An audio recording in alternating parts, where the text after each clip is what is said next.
শনিবার বন্যা দুর্গত কুমিল্লার লালমাই উপজেলায় ত্রাণ বিতরণ করে বিএনপি। বন্যা দুর্গতরা জানান, গেল 50 বছরে এমন আকস্মিক বন্যা দেখেনি এলাকার বাসিন্দারা। 20-25 বছর আগে আমরা এরকম বন্যা দেখি না। গরু মরে গেছে, ছাগল মরে গেছে, বাঁচাইতে পারি না, আজ যান বাঁচাইছি। ত্রাণ বিতরণের আগে স্থানীয় ছোট শফিপুর উচ্চ বিদ্যালয়ে কথা বলেন বিএনপির মহাসচিব মির্জা ফখরুল ইসলাম আলমগীর। বলেন, ছাত্র জনতার গণ অভ্যুত্থান নস্যাৎ করতে চক্রান্ত করছে একটি চক্র। এজন্য দখলদার চাঁদাবাজদের ধরিয়ে দিতে আহ্বান জানান তিনি। আজকে এই বিজয়কে, ছাত্র জনতার যে বিজয়, সেই বিজয়কে নস্যাৎ করার জন্য একটা মহল কাজ করতে সচেতন ভাবে আমাদের মধ্যে আবার বিরোধ সৃষ্টি করার চেষ্টা করছে।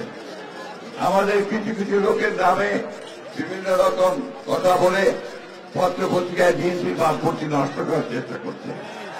এইখান থেকে সবাই বিরত থাকবেন। এ সময় নির্বাচনের পরিবেশ তৈরি করতে সরকারকে সময় দেওয়া হবে বলে জানান মির্জা ফখরুল।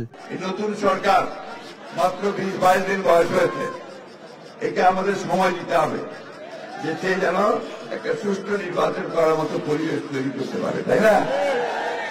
আগে ভাগে বেশি কথা বলা ঠিক হবে না। সমস্ত রাজনৈতিক দলগুলোর সঙ্গে আলোচনা করে আমরা গিয়েছিলাম, আমরা বলেছি যে আলোচনা করে বসে সকলে যা চায় মানুষ, সেইভাবে একটা নির্বাচনের ব্যবস্থা করতে হবে।